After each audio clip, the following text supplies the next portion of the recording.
بسم اللہ الرحمن الرحیم۔ السلام علیکم عزیز طلبہ و طالبات۔ بسم اللہ الرحمن الرحیم۔ عزیز طلبہ و طالبات، آج کا ہمارا لیکچر انتہائی مختصر ہے۔ جتنا مختصر ہے اتنا ہی زیادہ یہ اہم ہے، امپورٹنٹ ہے۔ اور سب سے پہلے تو جو نئے آنے والے اسٹوڈنٹس ہیں چینل کو دیکھنے والے، سب سے پہلے تو چینل کو سبسکرائب کر لیجئے، اور اس کے بعد آج کا جو لیکچر ہے اس کا موضوع ہے، عنوان ہے کنایہ کے اجزاء۔ تو یاد رکھیے گا عزیز طلبہ طالبات، کنایہ کے اجزاء تین ہیں۔ کنایہ کے اجزاء تین ہیں، اور اب سب سے پہلے تو یہ ہے کہ جیسے آپ خود اس اردو پروفیسر چینل سے خود استفادہ کر رہے ہیں، تو اپنے دوستوں کو بھی اس کے حوالے سے ضرور آگاہ کیجئے تاکہ وہ بھی اس سے استفادہ کریں۔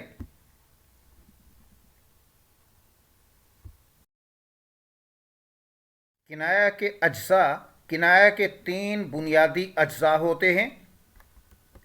نمبر ایک، کنایہ یا مکنہ بھی، کنایتی لفظ یا عبارت جس کے ساتھ کنایہ کیا جاتا ہے، وہ لفظ یا جملہ جو بظاہر کچھ اور کہتا ہے مگر اس کا مطلب کچھ اور ہوتا ہے، یعنی اصل مراد پردے میں ہوتی ہے۔ اس کی مثال جیسے اس کے ہاتھ میں حنا لگی ہے، یہاں حنا لگنا کنایہ ہے۔ یہ پہلا جز ہے کنایہ کا، اور دوسرا جز جو ہے کنایہ کا وہ ہے مراد یا مکنہ عنہ، جس سے کنایہ کیا جاتا ہے۔ مقصود یا اصل مطلب، حقیقی معنی، وہ معنی یا مفہوم جو کنایے کے پیچھے چھپا ہوتا ہے۔ مثلا اوپر جو مثال پیش کی ہے اس میں حنا لگنا سے مراد شادی ہونا ہے۔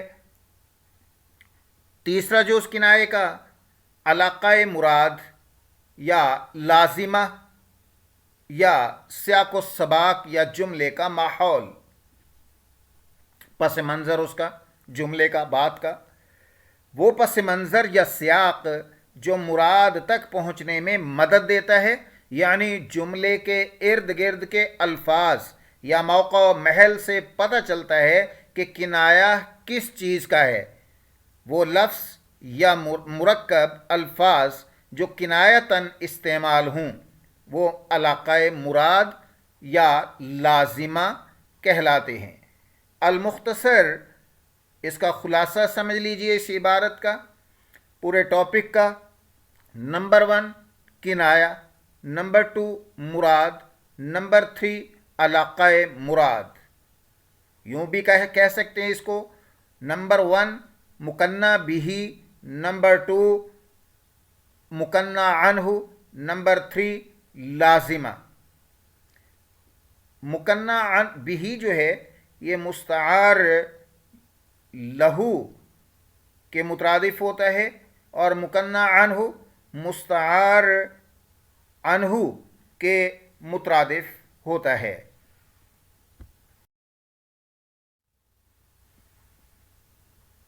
عزیز طلبہ و طالبات، Urdu professor YouTube channel Urdu lecture series کے آج کے مختصر لیکچر کے ساتھ اردو پروفیسر یوٹیوب چینل سے پروفیسر چودھری محمد شریف آرائیں آپ سے اجازت چاہتے ہیں۔